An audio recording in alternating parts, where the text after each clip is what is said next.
সেগুনবাগিচা থেকে গ্রেফতার সাবেক বিমান প্রতিমন্ত্রী মাহবুব আলী। ডিবি হেফাজতে আসাদুজ্জামান নূর। ময়মনসিংহে আটক সাংবাদিক মোজাম্মেল বাবু ও শ্যামল দত্ত। উজান উপকূলীয় এলাকায় নেই মনিটরিং নেটওয়ার্ক সিস্টেম, মিলছে না আকস্মিক বন্যার আগাম তথ্য, ভাসছে মানুষ ঘরবাড়ি। দুর্যোগে বছরে ক্ষতি ৩০,০০০ কোটি টাকার সম্পদের।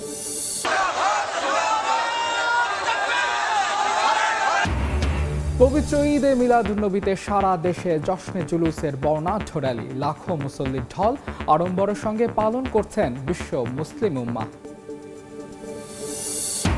এবং আবারও ট্রাম্পকে হত্যা চেষ্টা, এবার ফ্লোরিডায় তার গলফ ক্লাবে গুলি, অস্ত্রসহ সন্দেহভাজন আটক। যুক্তরাষ্ট্রের সহিংসতার স্থান নেই বললেন কমলা।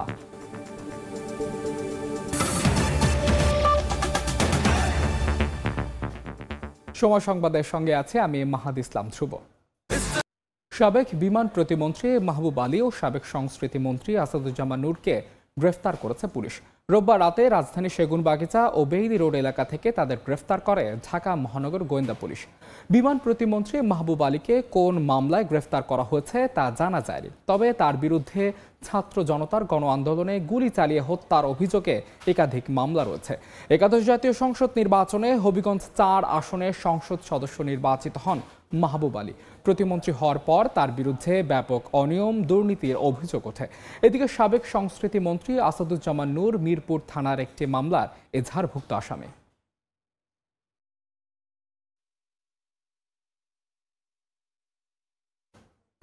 ময়মনসিংহের সীমান্ত এলাকা থেকে সাংবাদিক শ্যামল দত্ত, মোজাম্মেল বাবু ও মাহবুবুর রহমান সহ ৪ জনকে আটক করা হয়েছে। পুলিশ জানায়, ভোরে ধোবাউড়া উপজেলার দক্ষিণ মাইজপাড়া ও পোড়াকান্দুলিয়া সীমান্তের মাঝামাঝি এলাকায় গিয়ে একটি প্রাইভেট কার ভারতে প্রবেশের চেষ্টা করছিলেন সাংবাদিক শ্যামল দত্ত ও মোজাম্মেল বাবু ও মাহবুবুর রহমান।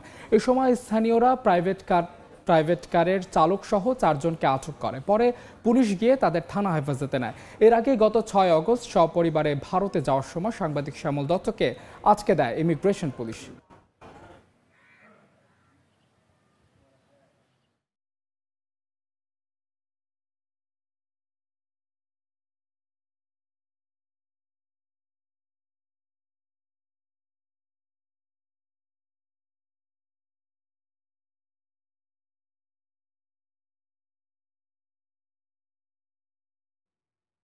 আবারও চোখ রাঙাচ্ছে ডেঙ্গু। গত বছরের অগস্টের তুলনায় ডেঙ্গু সংক্রমণ বেড়েছে চলতি অগস্টে প্রায় দ্বিগুণ। জ্বর এলেই চিকিৎসকের পরামর্শ নেয়ার তাগিদ দিচ্ছেন সংশ্লিষ্টরা। পাশাপাশি জনগণকে সচেতন হতে বলছেন তারা। সাইফুল ইসলামের ছবিতে রৌনক নিয়ন্তার রিপোর্ট। শরীরে একটু হাত দেন, তাইলেই বুঝতে পারবেন শরীরটা ঠান্ডা হয়ে যাচ্ছে কিনা। বিশেষ প্রেশারটা মাপবেন যে প্রেশারটা কমে যাচ্ছে কিনা। বিপজ্জনক উপসর্গ 10টা। এই 10টা উপসর্গের মধ্যে যদি কেউ খেয়াল রাখে যে তাইলেই বোঝা যাবে যে রোগীটা খারাপের দিকে যাচ্ছে, তখনই সাথে সাথে ডাক্তারের শরণাপন্ন হতে হবে। সরকারি এবং বেসরকারি লেভেলে আমরা যে সিবিসি পরীক্ষা করে ডেঙ্গু রিপোর্টটা দেই, এটার 95% ক্ষেত্রেই এই সিবিসি রিপোর্টটা বিশেষজ্ঞ হেমাটোলজিস্ট বা বিশেষজ্ঞ প্যাথোলজিস্ট দ্বারা ভেরিফাইড হয় না। ফলে এখানে রোগীরা ভুল ইন্টারপ্রিটেড প্লাটিলেট রিপোর্ট পায়। দেখা যাচ্ছে যে রোগীর প্লাটিলেট রিপোর্ট 20,000 আছে, কিন্তু যখন এটা হেমাটোলজিস্ট দিয়ে ভেরিফাইড হবে, প্যাথোলজিস্ট দিয়ে ভেরিফাইড হবে, এটা মেশিনের ত্রুটির কারণে প্লাটিলেট তখন আর 20,000 থাকছে না, এটা 50,000 বা 1 লাখ হয়ে যাচ্ছে। এডিস যেহেতু ঘরের মশা, তাই জনসচেতনতার বিকল্প নেই বলে মত জনস্বাস্থ্য বিশেষজ্ঞদের। তারা বলছেন, এডিস প্রতিরোধে জনমানুষের পাশাপাশি ভূমিকা রাখতে হবে স্থানীয় সরকার বিভাগকেও। প্লাটিলেটের সংখ্যাটা কিন্তু সবচেয়ে গুরুত্বপূর্ণ বিষয় না। শরীরের ভেতরে, সেটি ফুসফুসে হোক, পেটে হোক, পানি জমে যাওয়ার কারণে, যেটাকে আমরা প্লাজমা লিকেজ বলি, সেটি কিন্তু মারাত্মক সমস্যা তৈরি করতে পারে। একটি পরিকল্পনা গ্রহণ করে সাধারণ মানুষের অংশগ্রহণকে সুনিশ্চিত করে কর্মপরিকল্পনার বাস্তবায়ন করা যায়, তাহলে কিন্তু ডেঙ্গু নিয়ন্ত্রণে আনা সম্ভব। 6 থেকে 16 বছর বয়সী শিশুর জন্য জাপান ইতোমধ্যে কিউডেঙ্গা নামের একটি ভ্যাকসিন ব্যবহার করছে, যা বিশ্ব স্বাস্থ্য সংস্থা অনুমোদিত। অনেকের মতে অন্তত শিশুদের সুরক্ষিত রাখতে এই ভ্যাকসিন আমদানি করতে পারে বাংলাদেশ। রৌনক নিয়ন্তা, সময় সংবাদ, ঢাকা। আজ 12ই রবিউল আওয়াল। এদিন পৃথিবীতে আসেন মুসলমানদের সবশেষ ও সর্বশ্রেষ্ঠ নবী এবং বিশ্বসেরা মহামানব হযরত মুহাম্মদ সাল্লাল্লাহু আলাইহি ওয়াসাল্লাম। তার আগমনের এই দিনটিকে তাই বেশ আড়ম্বরের সঙ্গে পালন করেন ধর্মপ্রাণ মুসলমানরা। বাংলাদেশও এর ব্যতিক্রম নয়। সব বিভেদ ভুলে তাই নিজের জীবনের প্রতিটি ক্ষেত্রে মহানবীর জীবন আদর্শ ধারণ করে ব্যক্তি থেকে রাষ্ট্র পর্যায়ে সংস্কার আনার আহ্বান ইসলামী চিন্তাবিদদের।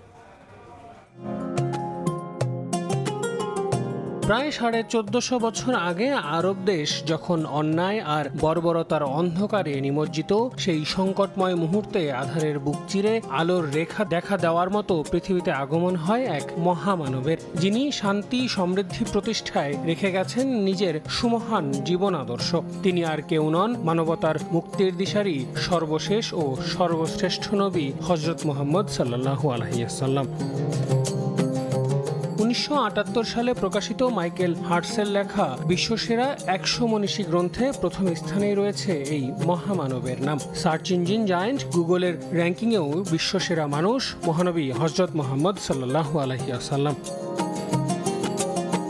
ইসলামী চিন্তাবিদদের মধ্যে এই মহামানবের জন্মের তারিখ নিয়ে মতবিরোধ থাকলেও তার জন্ম যে হিজরি রবিউল আওয়াল মাসের সোমবার হয়েছিল তা নিয়ে সন্দেহ নেই কারো। এর মধ্যে সর্বাধিক প্রচলিত মত হচ্ছে 12ই রবিউল আওয়াল, আর এ কারণেই এ দিনটিকে বেশ আড়ম্বরের সঙ্গে পালন করেন বাংলাদেশ সহ বিশ্বের বিভিন্ন দেশের ধর্মপ্রাণ মুসলমানরা। এই আনন্দ উদযাপনই ঈদে মিলাদুন্নবী নামে পরিচিত। ইসলাম শব্দের অর্থই যেখানে শান্তি, সেখানে নিজেদের মধ্যে সকল বিভেদ ভুলে ব্যক্তিগত ও সমাজ জীবনের প্রতিটি ক্ষেত্রে মহানবীর জীবন আদর্শ ধারণ করার পরামর্শ ইসলামী চিন্তাবিদদের। আমাদের সকলকে হাদিসটা মনে রাখতে হবে, আহাব্বা সুন্নতি ফাকাদ আহাব্বানি, যে আমার সুন্নাতকে ভালোবাসলো অর্থাৎ আমার সুন্নাতের উপর আমল করলো সেজন্য আমাকে ভালোবাসলো। রাসূলের ভালোবাসার অর্থ হলো শুধু মৌখিক ভালোবাসা নয়, বরং ব্যক্তির জীবনে রাসূলের সুন্নাতকে বাস্তবায়ন করা। আর ইসলামী গবেষকরা বলছেন এই মহামানবের জীবন আদর্শেই ব্যক্তি থেকে রাষ্ট্র পর্যায়ে সংস্কার আনা সম্ভব। যারা মিলাদুন্নবী করছে তাদেরকে বলবো আপনারা কোরআন সুন্নাহর সাথে মিলিয়ে নিন। এই দিবস হোক আমাদের জন্য যে রাসূল যে জীবনযাপন করেছেন সেটা আমাদের ব্যক্তি, পরিবার, সমাজ, রাষ্ট্রে আমরা এটা পরিপালন করি। পবিত্র কোরআনের একাধিক আয়াতে মহান আল্লাহ তাআলা স্পষ্ট করেছেন মহানবী সাল্লাল্লাহু আলাইহি ওয়াসাল্লামকে পুরো মানবজাতির হেদায়েতের জন্য পৃথিবীতে পাঠানো হয়েছে। তাই তার আদর্শ ধারণে গড়ে উঠবে শান্তি ও সম্প্রীতির বিশ্ব, এমনটাই আশা সবার। আল আমিন তুষার, সময় সংবাদ, ঢাকা। হযরত মুহাম্মদ সাল্লাল্লাহু আলাইহি ওয়াসাল্লামের আগমন ও উফাত উপলক্ষে দেশের বিভিন্ন এলাকায় বের হয়েছে জশ্নে জুলুসের বর্ণাঢ্য র্যালি। এই মুহূর্তে চট্টগ্রাম নগরীর মুরাদপুরে আছেন রিপোর্টার শফিকুল আলম, নীলফামারীর সৈয়দপুরে আছেন শাকির হোসেন বাদল এবং মুন্সিগঞ্জের দেওভোগে আছেন নাসির উদ্দিন উজ্জ্বল। সরাসরি শুরুতেই যাচ্ছি উজ্জ্বলের কাছে। উজ্জ্বল,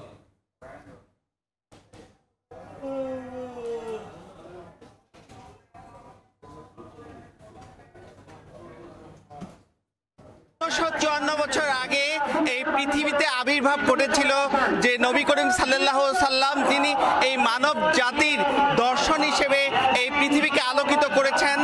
নানা অসঙ্গতি, অন্যায়, অবিচার, পাপাচার দূর করবার জন্য যিনি একদম মানব জাতির একজন মডেল হয়ে আছেন, সেই নবীকে স্মরণ করবার জন্য কিন্তু বিভিন্ন স্তর থেকে দাওয়াত ইসলামের উদ্যোগে এই যে যশনে ঝুলছে এই শোভাযাত্রা বেরিয়েছে এবং এটি কিন্তু পুরো শহর প্রদক্ষিণ করেছে। এবং আপনারা জানেন যে 570 সালে যিনি এই পৃথিবীতে এসেছিলেন এবং এই নবী করিম সাল্লাল্লাহু আলাইহি সাল্লামের যে 63 বছরের যে জীবন এবং সেই জীবনে তার যে আদর্শ, সেগুলো কিন্তু মানব জাতি শ্রদ্ধার সঙ্গে স্মরণ করছে। এবং এই 12 রবিউল আউয়ালে তিনি এই পৃথিবীতে আসেন, এই দিনই কিন্তু পৃথিবী থেকে চলে যান এবং তার যে এই পবিত্র এবং মহিমান্বিত যে অসাধারণ যে দিন এবং সেটি কিন্তু স্মরণ করছেন তারা। মিছিল, শোভাযাত্রায় নানা রকম স্লোগান দিচ্ছেন, শান্তি এবং কল্যাণের বাণী যে ছড়িয়ে দিয়ে গেছেন নবী করিম সাল্লাল্লাহু আলাইহি সাল্লাম, সে কথাই বলছেন। সমাজ সংস্কারক এই মহামানব যে সমাজে নারীর মর্যাদা, শ্রমিকের অধিকার প্রতিষ্ঠা, মানুষের ভাই এই বোধ জাগরুক করে গেছেন। মানব জাতির কল্যাণে উৎসর্গকৃত ছিল তার বর্ণাঢ্য কর্মময় জীবন। সেই বিষয়গুলো কিন্তু এখানে ফুটে উঠছে এবং প্রিয় নবীর আগমনের দিনটিকে ঘিরেই কিন্তু মুসল্লিরা উদ্বেলিত। তারা বলেন পৃথিবী ছিল। এই আজকের দিনটি তাই অত্যন্ত তাৎপর্যপূর্ণ কিন্তু বলছেন তারা। এবং মুন্সিগঞ্জ শহরের যে রাজপথে যে শোভাযাত্রা, নগরীর যে সবকটি সড়কে একরকম জনস্রোত এবং উচ্ছ্বসিত হাজার হাজার মানুষ কিন্তু এখানে যে মিলিত হচ্ছেন এবং বিভিন্ন অঞ্চল থেকে কিন্তু এই শোভাযাত্রাটি বেরিয়ে এবং একত্রিত হয়ে কিন্তু এই বঙ্গবন্ধু সড়ক অতিক্রম করছে। এবং এটি কিন্তু বিভিন্ন যে এলাকার মুসল্লিরা সেখানে কিন্তু নানা রকম যে পতাকা নিয়ে, তাদের নানা রকম স্লোগান নিয়ে এই শোভাযাত্রায় অংশ নিয়ে, এবং আপনারা দেখছেন যে শোভাযাত্রার যে সামনের অংশ, সেই অংশটিতে কতটা বর্ণাঢ্য করবার চেষ্টা করছেন তারা।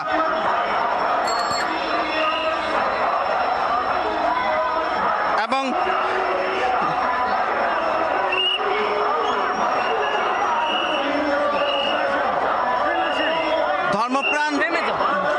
ধর্মপ্রাণ এই মুসল্লিরা সেই নবী করিম সাল্লাল্লাহু আলাইহি সাল্লামের যে দর্শন, সেই দর্শনের নানা চিত্র কিন্তু এখানে ফুটিয়ে তোলবার চেষ্টা করছেন তারা কিন্তু স্লোগানে সেগুলো কিন্তু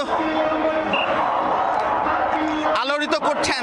তো মুন্সিগঞ্জের এই যে যশনে জুলছে শোভাযাত্রার এই ছিল সবশেষ। আমরা চলে যাব চট্টগ্রামে, সেখানে রয়েছেন সহকর্মী শফিকুর রহমান।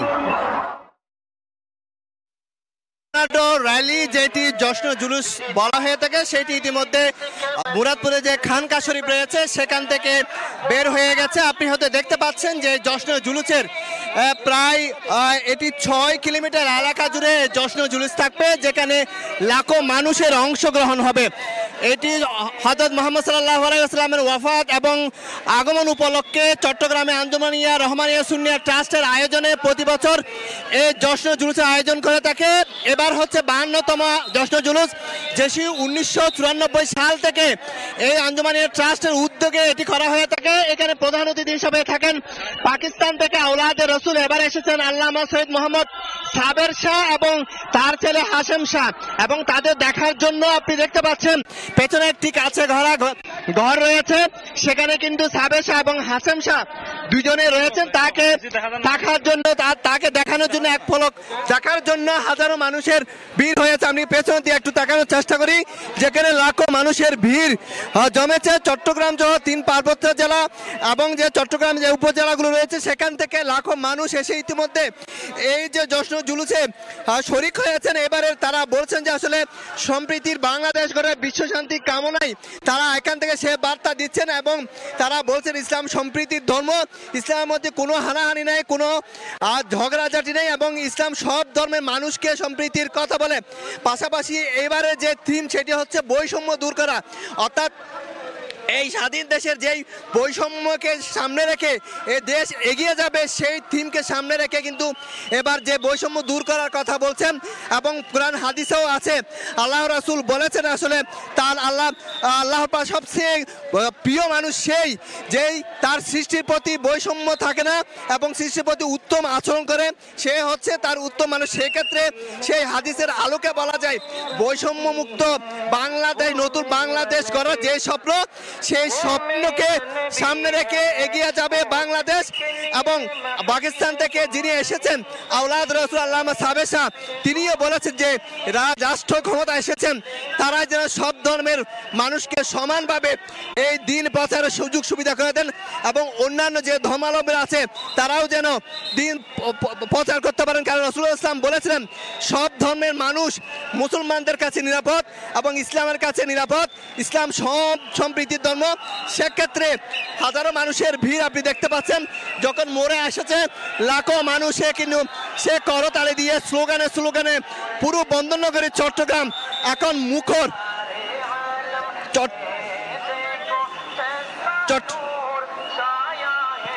এই ছিল চট্টগ্রামের এই যে জশ্ন জুলুসের লাখো মানুষের অংশগ্রহণ, সেই অংশগ্রহণের সর্বশেষ যে পরিস্থিতি, এই ছিল আমার কাছে জশ্ন জুলুসের সর্বশেষ পরিস্থিতি। সরাসরি যুক্ত ছিলাম মুন্সিগঞ্জে, তার আগে যুক্ত ছিলাম চট্টগ্রামে। সময় সংবাদে আরও থাকছে। যাত্রী খরায় বন্ধ হলো নভোএয়ারের ঢাকা কলকাতা ফ্লাইট। ভিসা নিয়ে নয়াদিল্লির কঠোর অবস্থানে দায়ী। দুদেশেরই ক্ষতির সংখ্যা, শীঘ্রই সমস্যা সমাধানের তাগিদ বিশেষজ্ঞের।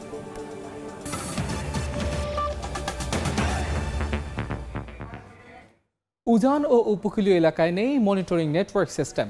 আকস্মিক বন্যার আগাম তথ্য দিতে পারছে না বন্যা পূর্বাভাস ও সতর্কীকরণ কেন্দ্র। তথ্যের অভাবে দুর্যোগে বছরে ক্ষতি হচ্ছে প্রায় 30,000 কোটি টাকার সম্পদের।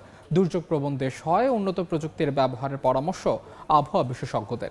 কাজল আব্দুল্লাহর রিপোর্ট।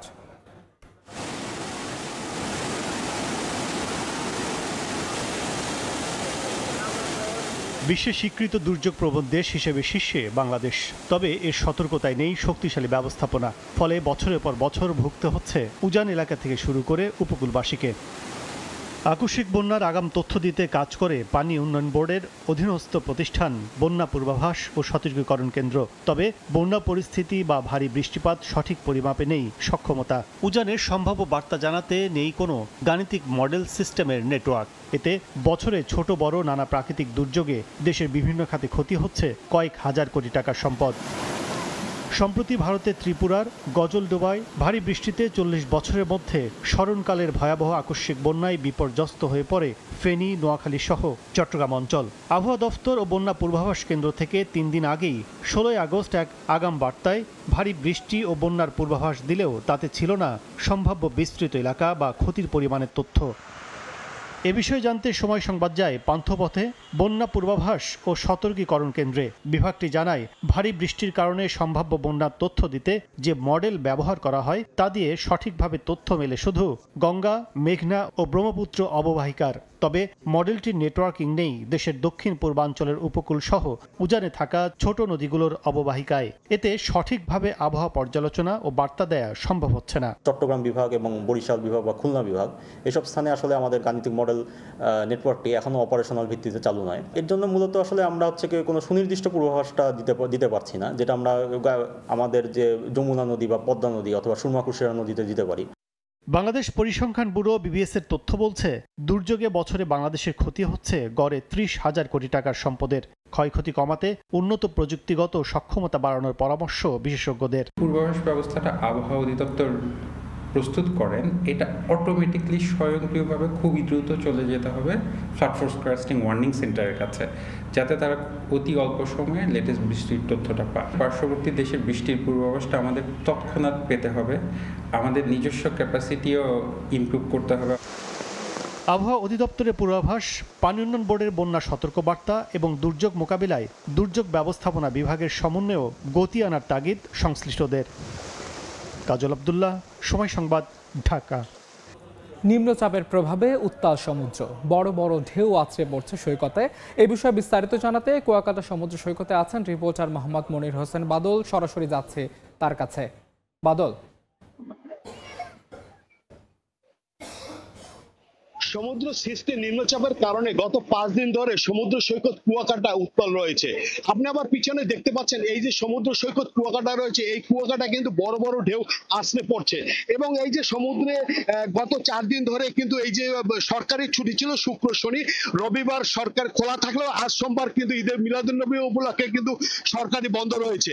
এই সরকারি বন্ধের ফাঁকে কিন্তু সমুদ্র সৈকত কুয়াকাটায় পর্যটকদের উপচে পড়া ভিড় দেখা যাচ্ছে। এবং আগত পর্যটকরা আপনি দেখতে পাচ্ছেন যে তারা কিন্তু এই যে বড় বড় ঢেউর ভিতরে, নিম্নচাপের ভিতরে কিন্তু তারা সমুদ্রের ভিতরে তারা নেমেছে। এদিকে টুরিস্ট পুলিশ কিন্তু তাদেরকে বারবার মাইকিং করে নিষেধ করলেও তারা কিন্তু টুরিস্ট পুলিশের কথা উপেক্ষা করে তারা কিন্তু সমুদ্রে নামছে। আর আপনি দেখতে পাচ্ছেন যে এই যে নিম্নচাপের প্রভাবটা কিন্তু এখনো বইছে, বড় বড় ঢেউ কিন্তু এখনো সমুদ্র সৈকত কুয়াকাটায় আসতে পড়েছে। আর এই নিম্নচাপের প্রভাবে কিন্তু গত 4 দিন ধরে যে সমুদ্রে যে থাকা যে মাছ ধরার ট্রলার গুলো ছিল, এই মাছ ধরার ট্রলার গুলো কিন্তু মহিপুর, আলিপুর যে মৎস্য অবতরণ কেন্দ্র রয়েছে, মৎস্য অবতরণ কেন্দ্র কিন্তু তারা নিরাপদে আশ্রয় নিয়েছে। তবে এ বিষয়ে আমি যে আগত যে পর্যটকরা রয়েছে, আগত পর্যটকদের সাথে কথা বলেছি যে নিম্নচাপের কারণে যে সমুদ্রে বড় বড় ঢেউ দেখা যাচ্ছে, এই যে ঝুঁকির ভিতরে আপনারা কেন নামছেন, এবং তারা একটা কথা বলছে যে আসছি কুয়াকাটা সমুদ্র সৈকত উপলব্ধি করতে। এবং এই যে সমুদ্র সৈকত কুয়াকাটার যে চিরচেনা রূপটা আসলে নিম্নচাপের কারণেই দেখা যায়, কারণ নিম্নচাপ থাকলে কিন্তু সমুদ্র সৈকত উত্তাল থাকে, তখন কিন্তু মানুষ বেশি এই কুয়াকাটার ঢেউটা বা উত্তাল সাগরটা উপভোগ করতে পারে। এবং এই কারণেই কিন্তু এই যে সমুদ্র সৈকত কুয়াকাটায় কিন্তু নিম্নচাপে কিন্তু অনেক পর্যটক আগত হয়েছে। আর এই পর্যটকদের কিন্তু বারবার পুলিশ বলছে আপনারা সমুদ্রের ভিতরে না নামার জন্য, কিন্তু তারা পুলিশের কথা উপেক্ষা করেও কিন্তু তারা সমুদ্রে নামছে এবং সমুদ্রের এই বড় বড় ঢেউর বাতে কিন্তু তারা খেলা করছে, আনন্দ করছে। এভাবে কিন্তু সমুদ্র সৈকত কুয়াকাটায় কিন্তু নিম্নচাপ রয়েছে। তবে এখন যে নিম্নচাপের প্রভাবটা কিন্তু কিছুটা কমেছে, কিন্তু ঢেউটা কিন্তু আসলে কমে নাই, কারণ সমুদ্র সৈকত কুয়াকাটায় কিন্তু বড় বড় ঢেউ এখনো বইছে। আর আপনারা দেখতে পাচ্ছেন যে এই যে পর্যটকরা রয়েছে, পর্যটকরা দেশ দূরান্তের বিভিন্ন জায়গা থেকে এসেছে, তারা খুব আনন্দ উপভোগ করতেছে। এই যে বড় বড় ঢেউ আসলে এটা সবসময় পাওয়া যায় না, একমাত্র নিম্নচাপ বা কোনো দুর্যোগ দেখা দিলেই এই সমুদ্র সৈকত কুয়াকাটায় আসলে দেখা যায়। আর এদিকে আপনি দেখতে পাচ্ছেন সমুদ্র সৈকত ভিতরে কিন্তু কুয়াকাটায় অনেক জেলেরা কিন্তু তারা মাছ ধরতে ভিতরে যাচ্ছে, তারা মাছ ধরতে, কারণ আবহাওয়াটা কিন্তু স্বাভাবিক হতে শুরু করেছে। এই ছিল সমুদ্র সৈকত কুয়াকাটা থেকে আমার নিম্নচাপের সর্বশেষ খবর। ৩ সেপ্টেম্বরের মধ্যে বরিশালে লাইসেন্সধারী ১৯৭টি আগ্নেয়াস্ত্রের মধ্যে জমা পড়েছে ১৯২টি। তবে লাইসেন্স স্থগিত হওয়ার পরও আগ্নেয়াস্ত্র জমা দেননি সাবেক সিটি মেয়র সাদেক আবদুল্লাহর ছোট ভাই আশিক আবদুল্লাহ সহ ৫ জন। এইসব অস্ত্র উদ্ধারে মাঠে নেমেছে প্রশাসন। সচেতন মহলের দাবি দ্রুত অস্ত্রগুলো উদ্ধারে। পুলিশ জানায় অবৈধ অস্ত্র উদ্ধারের পাশাপাশি যারা বৈধ অস্ত্র জমা দেননি তাদের বিরুদ্ধে নেওয়া হবে আইনগত ব্যবস্থা। শাকিল মাহমুদের তথ্য, সুজয় দাসের ছবিতে রিপোর্ট।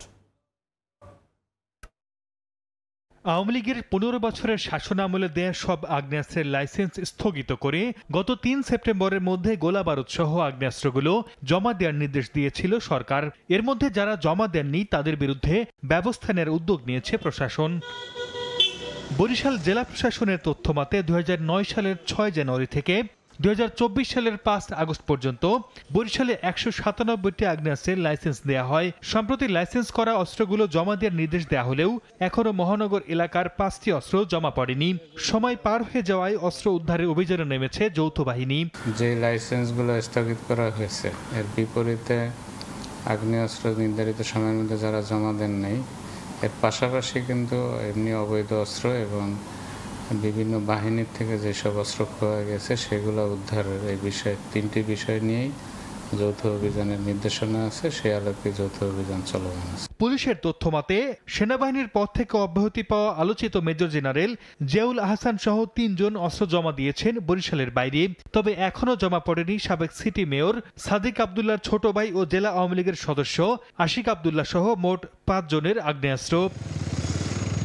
অবৈধ অস্ত্র উদ্ধারের পাশাপাশি যারা বৈধ অস্ত্র জমা দেননি তাদের বিরুদ্ধে আইনগত ব্যবস্থা নেওয়ার কথা জানায় পুলিশ। যে কোনো মাধ্যমে অস্ত্রগুলো উদ্ধার করে থানায় জমা রাখাটা প্রয়োজন, তো আমরা সেভাবে যোগাযোগ করে যাচ্ছি এবং আইনি কাঠামোর মধ্যে থেকে পরবর্তীতে তাদের বিরুদ্ধে সিনিয়রদের নির্দেশনা যে আইনগত ব্যবস্থা নেওয়া হবে। বরিশাল মেট্রোপলিটন পুলিশের তথ্য মতে ৩ সেপ্টেম্বর পর্যন্ত অস্ত্র জমা পড়েছে ৯২টি। সময় সংবাদ, বরিশাল। ৬ দিন বন্ধ থাকার পর দিনাজপুরের বড়পুকুরিয়া তাপবিদ্যুৎ কেন্দ্রের ৩য় ইউনিটটি উৎপাদনে ফিরেছে। ২৭৫ মেগাওয়াট সম্পন্ন এই ইউনিট থেকে গড়ে ২০০ থেকে ২২০ মেগাওয়াট বিদ্যুৎ জাতীয় গ্রিডে সরবরাহ হচ্ছে। বিস্তারিত জানাতে বড়পুকুরিয়া তাপবিদ্যুৎ কেন্দ্রে আছেন রিপোর্টার গোলাম নবী দুলাল। সরাসরি যাচ্ছে তার কাছে। দুলাল,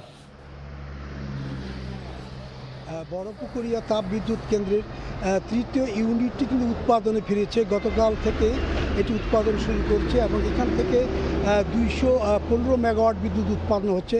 দিনাজপুর এই যে বড়পুকুরিয়া তাপবিদ্যুৎ কেন্দ্রের মোট ৩টি ইউনিট, 2টো ইউনিট সচল হওয়ার কারণে এখন জাতীয় গ্রিডে ২৭৫ মেগাওয়াট বিদ্যুৎ কিন্তু আপনার যোগ হচ্ছে। আর এই অঞ্চলের মানুষের জন্য একটি সুখবর এই কারণে যে লোডশেডিংয়ের মাত্রা কিন্তু আপনার দিনে দিনে ক্রমান্বয়ে কমে আসবে। তো এইখানকার তাপবিদ্যুৎ কেন্দ্রে যে প্রধান প্রকৌশলী আবু বকর সিদ্দিকের সাথে কিছুক্ষণ আগে কথা বলেছি, তিনি যেটি জানিয়েছেন যে ওয়েল পাম্প নষ্ট হওয়ার কারণে আপনার এই 6 দিন 9 তারিখ থেকে 15 তারিখ পর্যন্ত আপনার এটি বন্ধ ছিল। এই বন্ধ হওয়ার কারণেই কিন্তু আর বিদ্যুৎ আপনার উৎপাদন হচ্ছিল না। এটি সচল হওয়ার কারণে এখন মোটামুটি আপনার বিদ্যুৎ সরবরাহ আপনার স্বাভাবিক হবে। তবে এই 3টি ইউনিটের মধ্যে 2টি ইউনিট সচল হওয়ার কারণে মোট আপনার এখানে কয়লা জ্বালানি হিসাবে 2200 থেকে 2300 মেট্রিক টন কয়লা আপনার এই জ্বালানি হিসাবে এটি নয়। যে দিনাজপুরের আপনার এই যে তাপবিদ্যুৎ কেন্দ্রের চীনা ঠিকাদারি প্রতিষ্ঠান হারবিন যেটি প্রধান প্রকৌশলী যেটি বলেছেন যে হারবিনের গাফিলতির কারণেই কিন্তু আপনার এই 6 দিন বিদ্যুৎ বন্ধ রাখতে হয়েছিল। ওয়েল পাম্পটি আপনার সংযোগের পরে আপনার এটি কিন্তু সচল হয়েছে। এখন যেটি তারা বলছেন যে কয়লার কিন্তু আমরা কোনো ঘাটতি নেই, যান্ত্রিক ত্রুটির কারণেই এটা বন্ধ ছিল। এখন এটি সচল হওয়ার কারণে 2টি ইউনিট সচল হওয়ার কারণে 275 মেগাওয়াট বিদ্যুৎ উৎপন্ন হচ্ছে। আপনার 3য় ইউনিট থেকে 215 মেগাওয়াট এবং 1 নম্বর ইউনিট থেকে 60 মেগাওয়াট বিদ্যুৎ উৎপন্ন হচ্ছে। এই জাতীয় গ্রিডে আপনার এই বিদ্যুৎ সংযোগ দেওয়ার কারণে এই এলাকার যেটি আপনার ঘাটতি ছিল, বিশেষ করে লোডশেডিং আপনার কারণে ব্যবসা বাণিজ্য এবং বাড়িতে আপনার বিভিন্ন লোকের যে আপনার দুর্ভোগ ছিল সেটি কিন্তু আপনার অনেক কমে এসেছে। এবং যেটি তারা বলছেন যে বিদ্যুৎ সরবরাহ নিশ্চিত করার জন্য তাপ বিদ্যুৎ কেন্দ্রের কর্তৃপক্ষ কিন্তু আপনার সবসময় তারা সচেষ্ট রয়েছেন। তারা যেটা বলছেন যে এরপরেই যেহেতু আপনার বিদ্যুতের যেটা ঘাটতি বা ক্রাইসিসের যেটা কথা বলা হচ্ছে সেটি কিন্তু আর থাকবে না। এবং তারা চাবেন যে দিনাজপুরের যে 3টি ইউনিট রয়েছে এই 3টি ইউনিটের মধ্যে 2টো ইউনিট আপনার তারা এটিকে সচল রাখবেন এবং এই এলাকার আপনার বিশেষ করে সেচ মৌসুমে আপনার পানি সরবরাহের জন্য বিদ্যুতের কিন্তু খুব প্রয়োজন, সেটি কিন্তু অনেকটাই আপনার এখন পূরণ হবে। এই যে বড়পুকুরিয়া তাপ বিদ্যুৎ কেন্দ্রের যে এই যে বিদ্যুৎ সরবরাহে এটা কিন্তু আপনার খুব সচল রাখার জন্য এখানকার যারা কর্তৃপক্ষ আছেন তারা খুব আন্তরিক। তারা যেটা বলছেন যে বিদ্যুৎ উৎপাদন করতে গিয়ে যে কয়লার যে আপনার মজুদ সেটি কিন্তু আপনার মোটামুটি সরবরাহ এখানে রয়েছে। তো আমার কাছ থেকে তাপ বিদ্যুৎ কেন্দ্রের সর্বশেষ এই ছিল। সরাসরি যুক্ত ছিলাম বড়পুকুরিয়া তাপ বিদ্যুৎ কেন্দ্রে। যাত্রী খরায় পুরোপুরি বন্ধ হলো নভোএয়ারের ভারতগামী ফ্লাইট। আজ থেকে অনির্দিষ্টকালের জন্য বন্ধ হচ্ছে এয়ারলাইন্সের ঢাকা টু কলকাতা ফ্লাইট। বিশেষজ্ঞরা বলছেন নয়াদিল্লি ভিসা নিয়ে কঠোর অবস্থানে থেকে না সরলে ক্ষতির মুখে পড়বে দুই দেশ। শীঘ্রই দরকার সমাধান। 5 আগস্টের পর বাংলাদেশিদের ভিসা দেয়া নিয়ে নয়াদিল্লির কঠোর অবস্থানের মুখে একের পর এক কমতে থাকে ভারতগামী ফ্লাইট। বিমান বাংলাদেশ ইউএস বাংলার ফ্লাইট সংখ্যা কমেছে অর্ধেকের বেশি। এমন বাস্তবতায় অনির্দিষ্টকালের জন্য বন্ধ হলো নভোএয়ারের ঢাকা টু কলকাতা ফ্লাইট। প্রতিদিন একটা করে ফ্লাইট ছিল, মাঝখানে আমরা কমে নিয়ে আসলাম, সপ্তাহে 3টা ফ্লাইট করলাম। ডেফিনেটলি যাত্রী সংখ্যা কম হওয়ার কারণে যাত্রী সংখ্যা তো একদম কমে গেছে। ওই পরিস্থিতিতে আমরা বাধ্য হয়েছি ফ্লাইটটা আপাতত বন্ধ রাখতে। এর আগে নভোএয়ারের ভারতগামী ফ্লাইট ছিল সপ্তাহে 7টি। শুধু এই ফ্লাইটেই মাসে প্রায় 4000 যাত্রী যাতায়াত করত ঢাকা কলকাতা রুটে। ভিসা কড়াকড়িতে যাত্রী খরায় ফ্লাইট সংখ্যা কমিয়ে 3টি করা হলেও পাওয়া যাচ্ছিল না অর্ধেক যাত্রীও। অবশেষে ফ্লাইট বন্ধের পথেই হাঁটে এয়ারলাইন্সটি। যে ব্যয় ফ্লাইট চলে সেই অপারেশনাল কস্ট না উঠলে তো আর ফ্লাইট চালানো যায় না। পরিস্থিতি যদি ভালো হয়, ভিসার ব্যাপারটা স্বাভাবিক হয়ে আসলে আমরা আবার বিবেচনা করব কলকাতা ফ্লাইট রিইনস্টেট করতে। এমন বাস্তবতায় এয়ারলাইন্সগুলোর ক্ষতির পাশাপাশি ব্যবসায়িক ক্ষতির কথা মাথায় রেখে দুদেশের সংশ্লিষ্টদের আলোচনায় বসার তাগিদ বিশেষজ্ঞদের। এয়ারলাইনগুলোর উপর একটা প্রভাব ডেফিনেটলি পড়েছে। এয়ারলাইনগুলোর জন্য এটা একটা অত্যন্ত গুরুত্বপূর্ণ রুট ছিল এবং আমরা আশা করতে পারি যে পরিস্থিতি যদি কেটে ওঠে বা ভারতীয় ভিসা যদি আবার চালু হয় আগের মতো, তাহলে আমাদের জন্য মঙ্গল। এবং সাথে সাথে কিন্তু এটার জন্য যে আমরা শুধু ক্ষতিগ্রস্ত হচ্ছি তা না, কিন্তু ভারতীয় ব্যবসা কিন্তু প্রচুর ক্ষতি, তাদের এয়ারলাইনগুলো ক্ষতির সম্মুখীন হচ্ছে। এদিকে অর্ধেকের বেশি কমে ইউএস বাংলা ঢাকা টু কলকাতা রুটে 14টি জায়গায় চলছে মাত্র 6টি ফ্লাইট। বিমান বাংলাদেশ এয়ারলাইন্সের ঢাকা কলকাতা রুটে সপ্তাহে 14টির জায়গায় যাচ্ছে 7টি ফ্লাইট। জিন্নাতারা জশোয়া, সময় সংবাদ, ঢাকা। দেখছেন সময় সংবাদ। দেশের বাইরের খবর। বাংলাদেশের মানুষ ভারতে অনুপ্রবেশ করছে বলে অভিযোগ করেছেন দেশটির প্রধানমন্ত্রী নরেন্দ্র মোদী। রোববার ঝাড়খণ্ডে এক জনসভায় অংশ নিয়ে এই দাবি করেন মোদী। একই সঙ্গে বাংলাদেশি ও রোহিঙ্গা অনুপ্রবেশকারীদের সহায়তা করছে ক্ষমতাসীন ঝাড়খণ্ড মুক্তি মোর্চা বলে অভিযোগ করেন তিনি। জোহার। রোববার ভারতের পূর্বাঞ্চলীয় রাজ্য ঝাড়খণ্ডের জামশেদপুরের গোপাল ময়দানে পরিবর্তন মহারালি নামে বিজেপির এক জনসভায় যোগ দেন দেশটির প্রধানমন্ত্রী নরেন্দ্র মোদী। নিজের বক্তব্যে রাজ্যটির বিভিন্ন সমস্যা তুলে ধরেন তিনি। मैं रांची पहुंचा। মোদির দাবি রাজ্যটির সাঁওতাল পরগনায় আদিবাসীদের সংখ্যা দ্রুত কমছে। অনুপ্রবেশকারীদের কারণে ঝাড়খণ্ডের প্রত্যেকে অনিরাপত্তায় ভুগছেন বলে উল্লেখ করেন ভারতীয় প্রধানমন্ত্রী। এ সময় বাংলাদেশি ও মিয়ানমারের রোহিঙ্গাদের বিরুদ্ধে ঝাড়খণ্ডে অনুপ্রবেশ করার অভিযোগ করেন মোদি। এমনকি এসব অনুপ্রবেশকারীদের সমর্থন দিচ্ছে রাজ্যটির ক্ষমতাসীন ঝাড়খণ্ড মুক্তি মোর্চা বা জেএমএম বলেও দাবি করেন তিনি। घुसपैठिए पंचायतों पर व्यवस्था पर कब्जा कर रहे हैं, बेटियों के साथ अत्याचार की वारदातें बढ़ रही है। झारखंड के शहर हो या झारखंड के गांव, इस घुसपैठ के कारण हर झारखंडी असुरक्षित महसूस कर रहा है। साथियों, सच्चाई ये है कि जेएमएम के लोग बांग्लादेशी और रोहिंग्या घुसपैठियों के साथ खड़े हैं। इनके लोग झारखंड मुक्ति मोर्चे के भीतर भी घुस गए हैं। অনুপ্রবেশকে ঝাড়খণ্ডের সবচেয়ে বড় সমস্যা বলেও অভিহিত করেন ভারতের প্রধানমন্ত্রী। आपके दर्शन किए। এদিকে আবারও আলোচনায় এক দেশ এক নির্বাচন। ভারতীয় সংবাদ সংস্থা পিটিআই এক সূত্রকে উদ্ধৃত করে জানিয়েছে, মোদির তৃতীয় মেয়াদেই এই পদ্ধতি চালু করতে সক্রিয় কেন্দ্রীয় এনডিএ জোট সরকার। এই সংস্কারমূলক পদক্ষেপে সব দলই সমর্থন জানাবে বলে আশাবাদী তিনি। এই নির্বাচনী ব্যবস্থা চালু করার বিষয়ে বিজেপি অনেকদিন ধরে আগ্রহী। গত মাসে লালকেল্লায় ভারতের স্বাধীনতা দিবসের অনুষ্ঠানে বক্তৃতা করার সময়েও এই প্রসঙ্গে কথা বলেন প্রধানমন্ত্রী মোদি। সে সময় তিনি যুক্তি দিয়ে বলেন, ঘন ঘন নির্বাচন দেশের উন্নয়নে প্রতিবন্ধকতা তৈরি করে। যদিও এই ব্যবস্থার সমালোচনা করছে বিরোধী রাজনৈতিক দলগুলো। রাহানুল রানা, সময় সংবাদ। আবারও সাবেক প্রেসিডেন্ট ডোনাল্ড ট্রাম্পকে হত্যার চেষ্টা করা হয়েছে। এবার যুক্তরাষ্ট্রের ফ্লোরিডায় ট্রাম্পের গলফ ক্লাবের কাছে গুলির ঘটনা ঘটে। তবে সাবেক প্রেসিডেন্ট নিরাপদে আছেন। অস্ত্রসহ সন্দেহভাজন বন্দুকধারীকে আটক করেছে নিরাপত্তা বাহিনী। হামলার ঘটনা তদন্তে এরই মধ্যে কাজ শুরু করেছে কেন্দ্রীয় তদন্ত সংস্থা এফবিআই। যুক্তরাষ্ট্রের সহিংসতার কোনো স্থান নেই বলে মন্তব্য করেছেন ডেমোক্রেট প্রার্থী কমলা হ্যারিস। যুক্তরাষ্ট্র থেকে আরও জানাচ্ছেন হাসানুজ্জামান সাকিব। ঘটনাস্থল ফ্লোরিডার ওয়েস্ট পাম বিচ।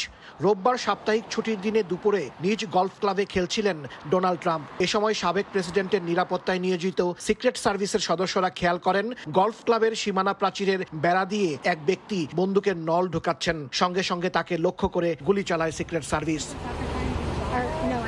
মুহূর্তেই পুরো গলফ ক্লাব জুড়ে আতঙ্ক ছড়িয়ে পড়ে। ট্রাম্পকে ঘিরে রাখেন নিরাপদ। ট্রাম্পকে নিরাপদ স্থানে সরিয়ে নেওয়া হয়। আসন্ন প্রেসিডেন্ট নির্বাচনে রিপাবলিকান প্রার্থী ডোনাল্ড ট্রাম্প সুস্থ আছেন বলে জানিয়েছে তার প্রচারণা শিবির।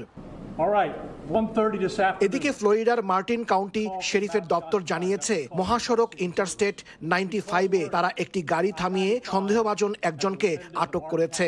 তাদের ধারণা গুলি বর্ষণের ঘটনায় এই ব্যক্তি জড়িত থাকতে পারেন। অন্যদিকে ট্রাম্পকে হত্যা চেষ্টা করা হয়েছে বলে ধারণা করছে মার্কিন গোয়েন্দা সংস্থা এফবিআই। এরই মধ্যে তদন্ত শুরুর কথা জানিয়েছে সংস্থাটি।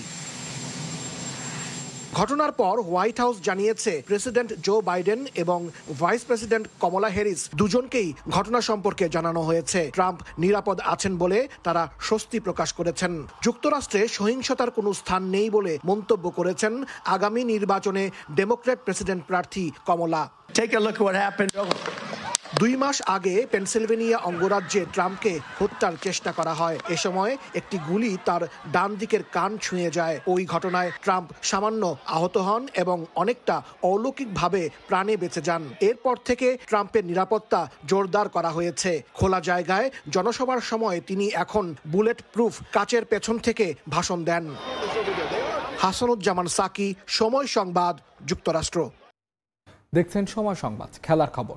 ফুটবল ফেডারেশন নির্বাচনে প্রার্থিতা ঘোষণায় সমন্বিত পরিষদের চমক। সভাপতি পদে তাবিদ আওয়ালের প্রার্থিতার গুঞ্জন থাকলেও সংবাদ সম্মেলনে ঘোষণা এলো রুহুল আমিন তরফদারের নাম। ফুটবলকে রাজনীতির বাইরে রাখতে সিদ্ধান্ত বলে জানালেন পরিষদের সদস্য সাবেক অধিনায়ক আমিনুল হক। দিনভর আলোচনা বাফুফে নির্বাচনে সভাপতি পদে প্রার্থী হচ্ছেন তাবিথ আওয়াল। কাজী সালাউদ্দিনের নির্বাচন না করার ঘোষণায় জোরালো হয় সেই সম্ভাবনা। তবে ফুটবল পাড়ায় হঠাৎই গুঞ্জন তাবিথ নন, সভাপতি পদে প্রার্থী হচ্ছেন তরফদার রুহুল আমিন। গুঞ্জন বাস্তবতায় রূপ নিতে সময় নেয়নি খুব একটা। বিষয়টা দিনের আলোর মতো স্পষ্ট হয়ে ওঠে তরফদার রুহুল আমিনকে নিয়ে সমন্বয়ক আমিনুল হক সংবাদ সম্মেলন কক্ষে এলে। অনেক কাউন্সিলরের চোখ হঠাৎ কপালে, তবে নাম ঘোষণা করে সব ধোঁয়াশা দূর করে জেলা, বিভাগীয় এবং ক্লাবের সমন্বয়ে গঠিত পরিষদ। কাউন্সিলররা যারা আছে তারা তাদের প্রতি আমাদের পূর্ণ আস্থা আছে এবং তারা, আমি আগেও বলেছি আবারও বলি একই, তারা যাকে যোগ্য মনে করবে তাকেই তারা ভোট দিবে, দিয়ে তাকে বিজয়ী করবে। এবং ফুটবলের ডেভেলপমেন্টের জন্য ডেফিনেটলি তারা তাদের মেধা খাটাবে, তাদের চিন্তা চেতনা খাটাবে, সব কিছু খাটাবে।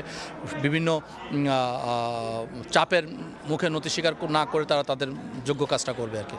প্রার্থিতা ঘোষণা দিয়েই ফুটবলের দিন বদলের নানা রূপরেখা দিয়েছেন তরফদার। তাতে অনেকে আশার আলো দেখলেও অনেকেই আবার অপেক্ষায় আছেন বাফুফের এই পদে নতুন কারো প্রতিদ্বন্দ্বিতার। আমরা জানি যে এখানে একজন প্রার্থী ঘোষণা করা হবে ঐক্যমতের ভিত্তিতে, সেখানে ওনার নাম ঘোষণা করা হয়েছে। উনিও পরীক্ষিত সংগঠক, তাবিদ আওয়াল সাহেবও পরীক্ষিত সংগঠক, কাউন্সিলররা যাকে বেছে নিবে তাকেই আমরা সেই নির্বাচিত হবে। কাউন্সিলররা নানা সমীকরণ মেলালেও বাফুফের সভাপতি পদ নিয়ে কিছুটা ভিন্ন ভাবনা ক্রীড়া উন্নয়ন পরিষদের। ফুটবলকে রাজনীতির বাইরে রাখতেই দলীয় কাউকে মনোনয়নের জন্য নির্বাচিত করা হয়নি বলে জানান সাফজয়ী সাবেক অধিনায়ক আমিনুল হক। রুহুল আমিন তরফদার সাহেবকে আমরা সমর্থন দিচ্ছি এবং আমরা চাইব যে উনি দলমতের ঊর্ধ্বে গিয়ে, আমরা যেহেতু প্রথমেই বলেছি আমি যে আমরা কোনো রাজনৈতিকরণ এবং দলীয়করণ করতে চাই না ক্রীড়াঙ্গনে, সেই জায়গা থেকে আমরা তাকে সমর্থন দিয়েছি এবং তার সমর্থনকে কেন্দ্র করে আমাদের পক্ষ থেকে আমাদের যারা ক্রীড়া সংগঠক রয়েছেন, সাবেক খেলোয়াড় রয়েছেন, যথার্থভাবে তাকে সহায়তা করবেন। এদিকে নির্বাচন সামনে রেখে কাউন্সিলরশিপ ফর্ম বিতরণ শুরু করেছে বাফুফে। তবে সেখানেও অনিয়মের অভিযোগ তুলেছে জেলা, বিভাগীয় ও ক্লাব নিয়ে গঠিত সমন্বয় পরিষদ। এস.এম. ইকবাল, সময় সংবাদ, ঢাকা। এই পর্যায়ে শীর্ষ সংবাদগুলো জানিয়ে দিচ্ছে আরেকবার। সেগুনবাগিচা থেকে গ্রেফতার সাবেক বিমান প্রতিমন্ত্রী মাহবুব আলী, ডিবি হেফাজতে আসাদুজ্জামান নূর। ময়মনসিংহে আটক সাংবাদিক মোজাম্মেল বাবু ও শ্যামল দত্ত।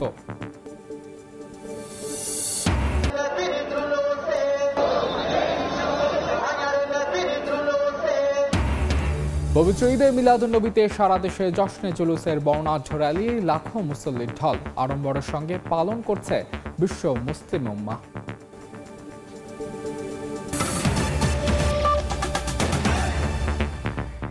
এই ছিল সময় সংবাদে, সঙ্গে থাকুন সময়।